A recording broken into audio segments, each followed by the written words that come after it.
Obviously, San Antonio, one of the top teams in this league. When you look at them, what immediately sticks out as a concern? Efficiency. That's a solid team, both on the road and at home. They're efficient in what they do. Solid defensively. They execute offensively. Both units play well, and they've always been consistent with what they bring to the game. So we know that they don't beat themselves. We don't have to come out tonight at home and defend home court. From a defensive perspective, what are a key or two to slowing a team that, as you mentioned, a lot of ball movement and is willing to use the full 24? Well, they do use the full 24, and we got to be disciplined and defend as long as it takes. A lot of times when you're playing against that type of ball movement, the defense normally gives up something late in the clock, and that's where they hurt you at. We got to be disciplined, defend as long as it takes in the shot clock, and then we have to finish that with rebounding the ball. So they move the ball from side to side. They space the floor well. They can hurt you on the inside, and they certainly can hurt you from the three-point line. They don't take a lot of threes, but they're efficient in knocking down their threes. So, it's a solid team, and we're going to have to be sharp tonight. From a Paul versus Kawhi matchup, I assume they'll be on each other at least some of the night.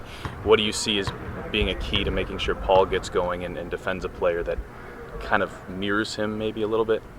Well, we play the game. It's not Paul against Kawhi. They will move him around defensively, and we'll do the same thing, with Paul. The thing is to execute your sets offensively.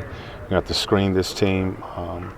They're solid defensively, working to get over screens, but they will go to switching, and we're going to have to be patient if they start to switch, which they're very capable of doing, and they do late in games. We've got to see the mismatch and take advantage of that.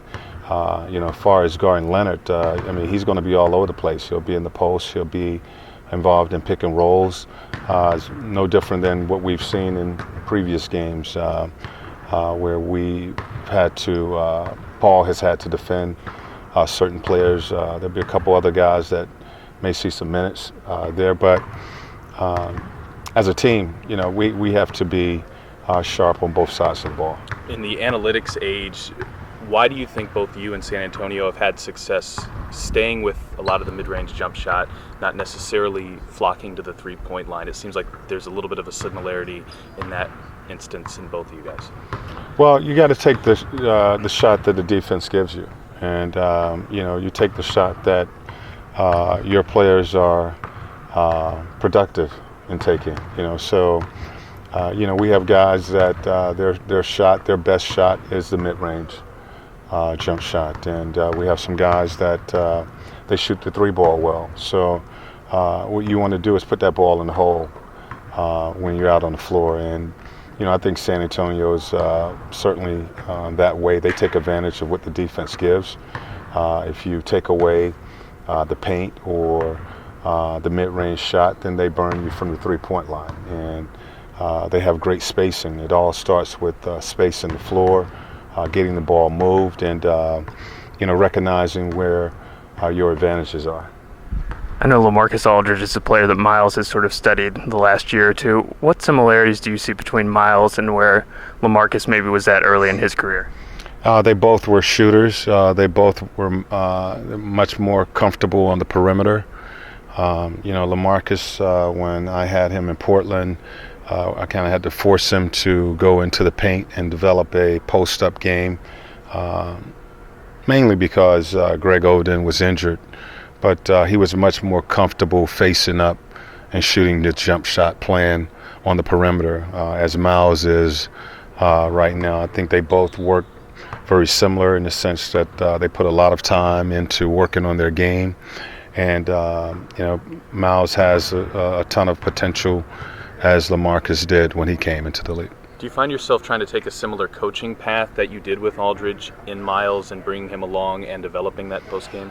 Well, it's a little different. The game is different now, than when I had LaMarcus. It was more playing through the post and posting guys up. Now it's more of a spread game, 4 out with a big setting pick and rolls.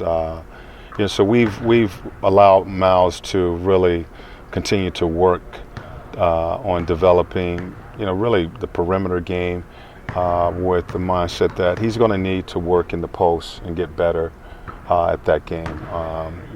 He's gone from the mid-range to the three-point line, so I want to reel him in a little bit, and because teams are switching. They're giving matchups because of his ability to shoot the jump shot. And when they switch smalls on him, he has to be able to take advantage of that.